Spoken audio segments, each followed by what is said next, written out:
नमस्कार बालदोस्तांनो, पुन्हा एकदा घेऊन आलो आहे आपल्यासाठी सायन्स इयत्ता 6वी ह्याच्यामधील आपल्याला लेसन क्रमांक 3. या लेसन क्रमांक 3मध्ये आपण डायव्हर्सिटी म्हणजे ज्याला आपण विविधता असे म्हणतो याच्याविषयी आपल्याला माहिती या अगोदर मिळवलेली आहे. अजून आपल्याला क्लासिफिकेशन या मुद्द्यावरती देखील वेगवेगळी माहिती मिळवलेली आहे. We have to think about these are the different classification and different type of the animals and plants to study in that given lesson. आपल्याला या धड्यामध्ये वेगळ्या प्रकारचे वनस्पतींचे प्रकार किंवा वनस्पतीचे वर्गीकरण, त्याच्यानंतर आज आपल्याला प्राण्यांचे वर्गीकरण, प्राण्यांमधील विविधता, diversity and classification in animal याविषयी आज आपल्याला माहिती मिळवायची आहे. या अगोदर आपण डिफरंट प्रकारचे प्लांट्स कोणकोणत्या क्लासिफिकेशनमध्ये त्यांचं क्लासिफिकेशन केलेलं आहे, कोणकोणत्या वनस्पतीचं वर्गीकरण कशामध्ये केलेलं आहे याच्याविषयी माहिती घेतली. तत्पूर्वी मी भावेश रमेश संखे, प्राथमिक विद्यामंदिर भगिनी समाज शाळा पालघर, पुनश्च एकदा आपल्या यूट्यूब चॅनलमध्ये सहर्ष हार्दिक स्वागत करतोय. आज आपल्याला डायव्हर्सिटी अँड क्लासिफिकेशन एनिमल, प्राण्यांमधील विविधता आणि वर्गीकरण याच्याविषयी आपल्याला माहिती मिळवायची आहे. Different animal have developed different shape to survival in the environment. पर्यावरणात टिकून राहण्यासाठी निरनिराळ्या प्राण्यांनी निरनिराळे आकार धारण केलेले आहे. There is a great variety in the body structure of the animal too. वनस्पतीप्रमाणे प्राण्यांमध्येही शरीर रचनेत विविधता आढळून येते. The amoeba that cannot be seen with your eye, the huge elephant and a small snail and a fish that swim in the water, a kite that flies high in the sky, butterflies that flies around a flower, a house lizard that crawl on the wall are all the animals. Each has a different characteristics. You have given some example here. That is, first example you have given here the amoeba. तुम्हाला पहिलं उदाहरण दिलेलं आहे की प्रत्येक प्राण्यांमध्ये variations कसे आहेत, प्रत्येक प्राण्यांमध्ये डायव्हर्सिटी कशी आहे. तर डोळ्यांना न दिसणारा अमिबा जर बघितला आपण तर तो प्राणी आहे, पण तो आपल्याला दिसत नाही असाही प्राणी आहे. It is given the next example is the huge elephant. आकाराने मोठा असलेला हत्ती आपण बघतो. द स्मॉल स्नेल, स्मॉल स्नेल म्हणजे लहान गोगलगाय आपल्याला दिसते. The fish that swim in a water, पाण्यात पोहणारा मासा असेल. A kite that flies high in a sky, आकाशात उंच उडणारी घार असेल. Butterflies that flights around the flowers, फुलांभोवती वावरणारे फुलपाखरे असतील आणि इतर काही कीटक असतील. The house lizard that crawl on the wall are all the animals, आणि भिंतीवर सरपटणारे पाल हे सर्व प्राणी आहेत. आणि या प्रत्येकाचे कॅरेक्टरिस्टिक्स जे आहेत दे आर डिफरंट. प्रत्येकाचं जे काही वैशिष्ट्य आहे हे प्रत्येकाचं वैशिष्ट्य वेगवेगळं आहे. Because each having the different lifestyle, प्रत्येकाची लाईफस्टाईल वेगवेगळी आहे. Animals have body part that like head, neck, torso and a tail and the limbs for the movement. आता या प्राण्यांना वेगवेगळे अवयव आहेत. कोणकोणते अवयव आहेत? हेड म्हणजे डोक्याचा भाग आहे. नेक म्हणजे मानेचा भाग आहे. टॉर्सो म्हणजे याला धड म्हणतो, शरीराचा भाग आहे. टेल म्हणजे शेपटीचा भाग आहे. अँड लिम्स, काही अवयव हालचालीसाठी हातपाय आहेत. हे असे वेगवेगळे अवयव आहेत आणि अवयवाने काय करतात ते तर हालचाल करत असतात. They have the various organ system which carry on the various function inside their body. शरीरातील विविध क्रिया करण्यासाठी त्यांना वेगवेगळे ऑर्गन देखील आहेत, इंद्रिय देखील आहेत आणि त्या वेगवेगळ्या ऑर्गनच्या मार्फत, सिस्टीमच्या मार्फत ते वेगवेगळे आपलं काम करत असतात. In this respect to there is a lot of diversity in animal. आणि या बाबतीत देखील प्राण्यामध्ये विविधता तुम्हाला दिसून येऊ शकते. ईच अँड एव्हरी एनिमल्स, तुम्हाला हा पिक्चर दिसते, या पिक्चरमध्ये आपल्याला दिसून येईल की प्रत्येक प्राण्याची रचना कशी आहे तर वेगवेगळी आहे. Each and every animal having different structure, आणि त्याच्या स्ट्रक्चरवरून आपण त्याला ओळखू शकतो. तुम्हाला काही प्रश्न विचारलेले आहेत. What are the difference in the body structure of animal like snake, lizard, tiger, fish, and eagle, a hen, crabs, houseflies, earthworm, crocodile and grasshopper. सरडा म्हणा, साप, वाघ, मासा, गरुड, कोंबडी, खेकडा, माशी, गांडूळ, मगर, टोळ या प्राण्यांच्या शरीराचे काय काय फरक आहे याच्याविषयी आपल्याला इन्फॉर्मेशन मिळवायची आहे. प्रत्येकाची बॉडी स्ट्रक्चर वेगवेगळं आहे. प्रत्येकाचे अवयव जे आहेत ते अवयव तुम्हाला जरी सारखे असले तरी त्यामुळे तुम्हाला त्याचे यूज जे आहेत वापर ते तुम्हाला डिफरंट दिसून येऊ शकतील. याचा अर्थ each and every animals have the different structure and there body structure also different. त्याचं जे शरीर रचना आहे प्रत्येकाची वेगवेगळी आहे. म्हणजे साप हा ॲनिमल आहे, स्नेक हा ॲनिमल आहे, एलिफंट पण ॲनिमल आहे, पण स्नेक जो आहे तो सरपटच चालणारा आहे. रेप्टाईल ज्याला म्हणतो आपण, सरपटणाऱ्या गटामध्ये मोडतो. तर हा जो हत्ती जो आहे तो महाकायाचा हत्ती, तो पायावर चालतो. म्हणजे प्रत्येकाच्या बॉडी स्ट्रक्चरमध्ये जे वेगवेगळे अवयव आहेत त्या अवयवानुसार तो हालचाल करत असतो. नेक्स्ट एक्झाम्पल घेऊ आपण फिशचं उदाहरण तसंच आहे की फिश जो आहे तो फिश काय करतो तर आपल्या शेपटीच्या सहाय्याने डायरेक्शन बदलतो. म्हणजे शेपूटचा भाग आहे हा टेलचा भाग जो या टेलच्या भागाने तो मुवमेंट करण्याचा प्रयत्न करत असतो.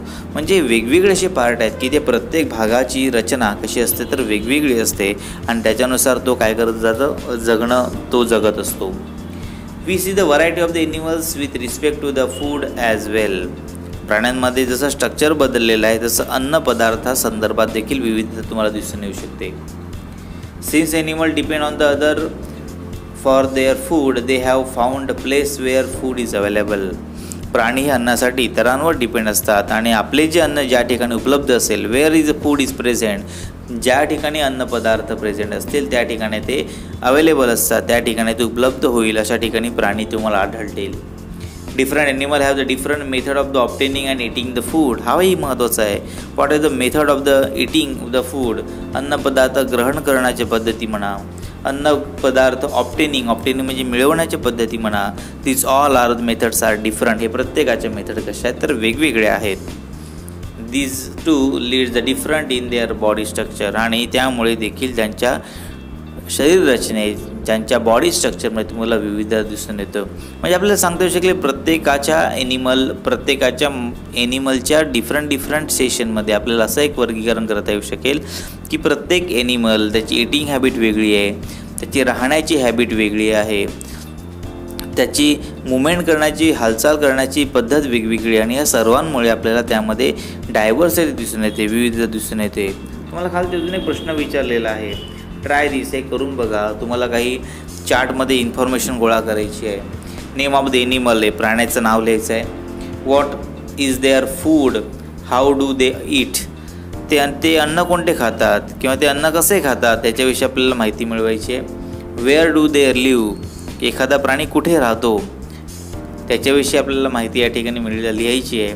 And a special feature of that you found. आणि तुम्हाला दिसलेले वैशिष्ट्य कोणकोणते आहेत. जसं मग असे बोललो मी की मासा जो आहे तो मासा टेलद्वारे आपली मुवमेंट बदलण्याचा प्रयत्न करत असतो.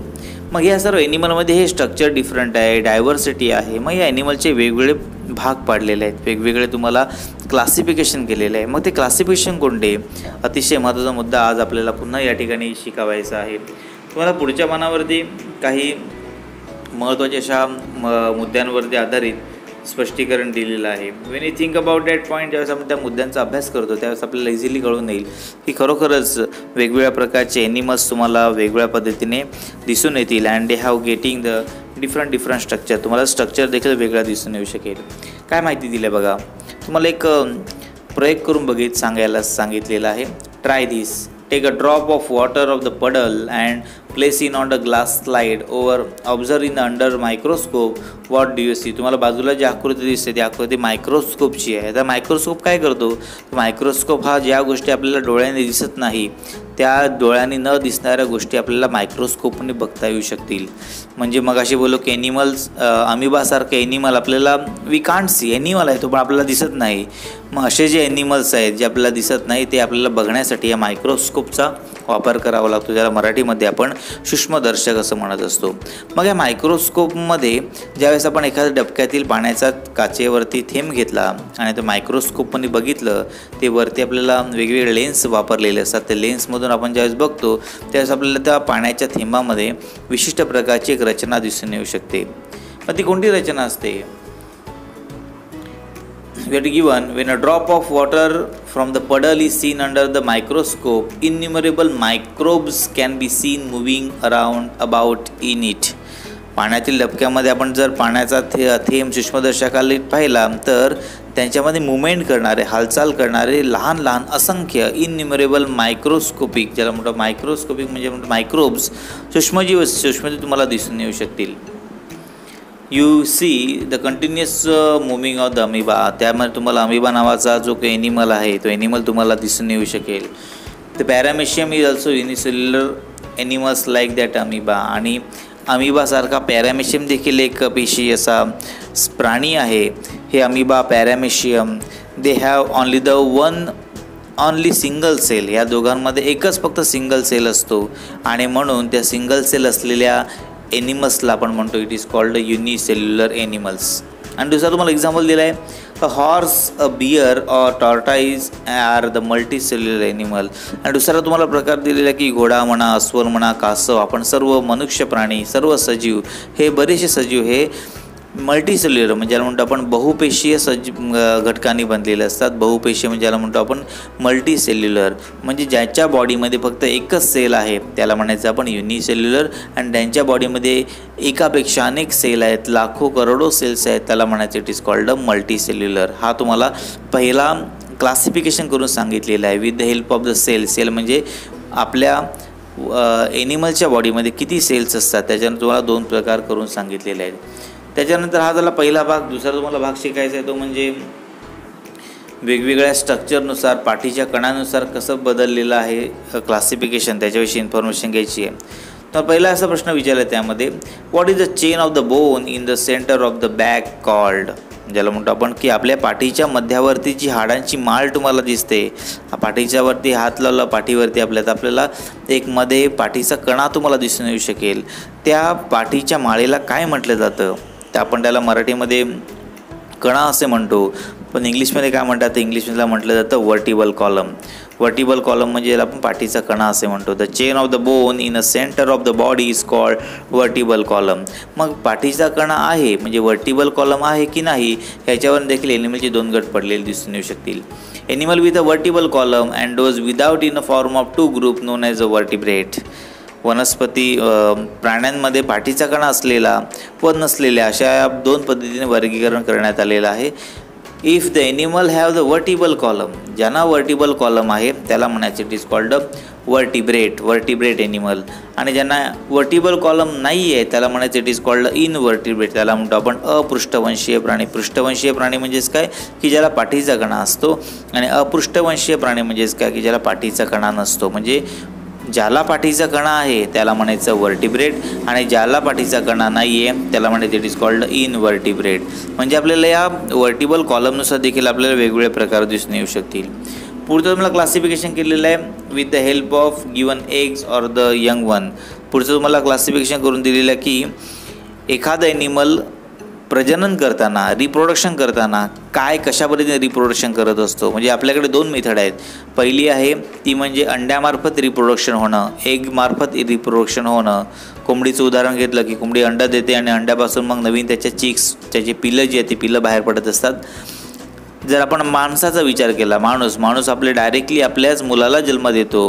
मग असे बरेचसे उदाहरण सांगता येऊ शकेल की वेगवेगळ्या पद्धतीने त्याची मांडणी आपल्याला सहजपणे करता येऊ शकेल. मग तुम्हाला एक्झाम्पल दिलेलं आहे या ठिकाणी.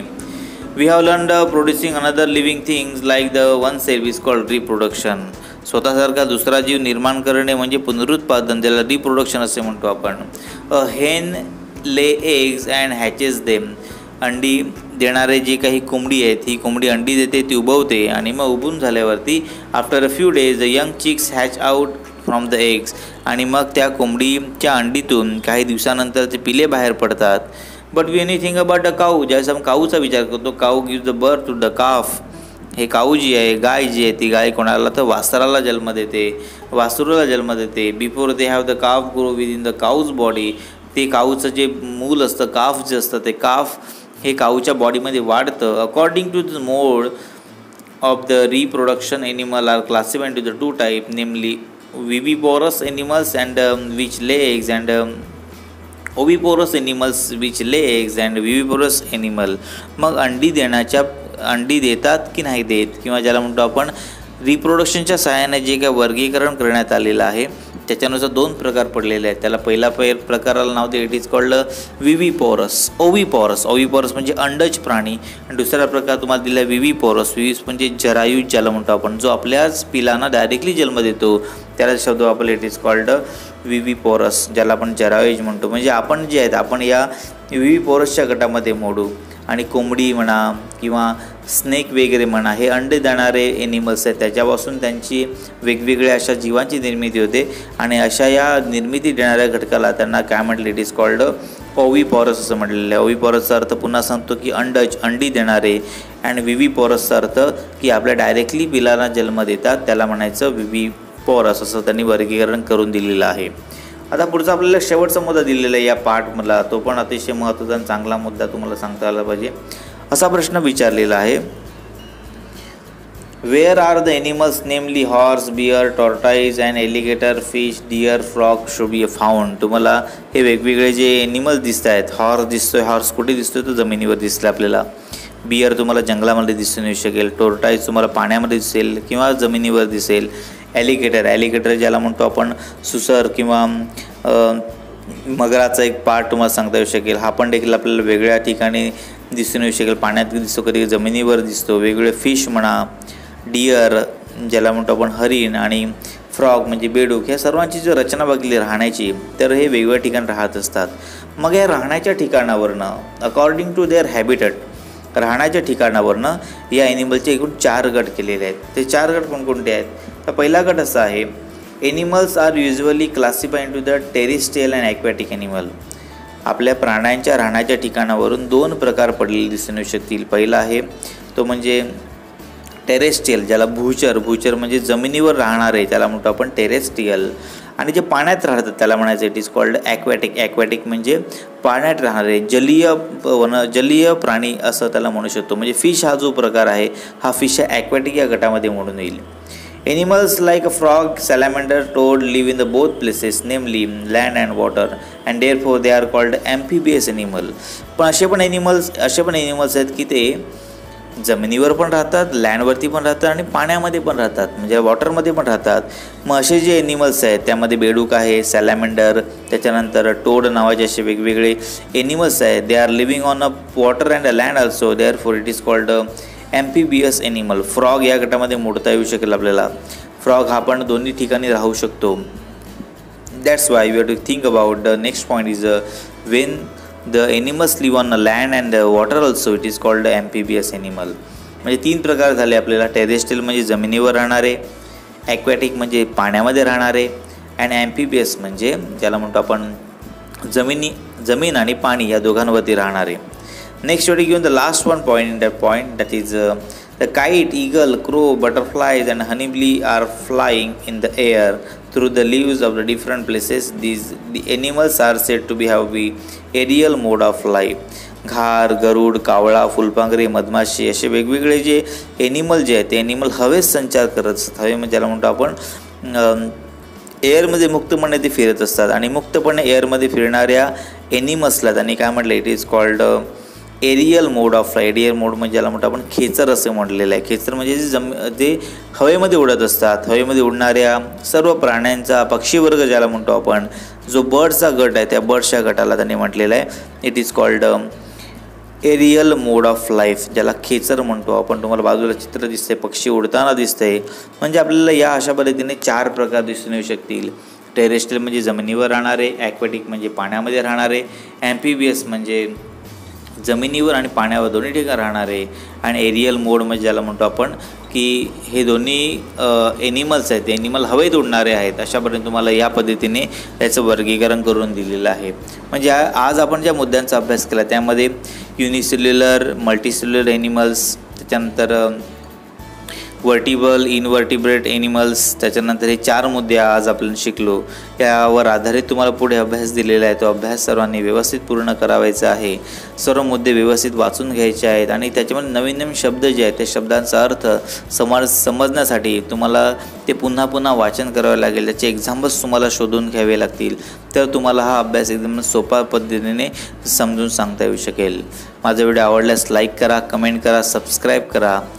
असेच नवनवीन व्हिडिओ बघण्यासाठी माझ्या यूट्यूब चॅनलला नियमित भेट द्या. धन्यवाद.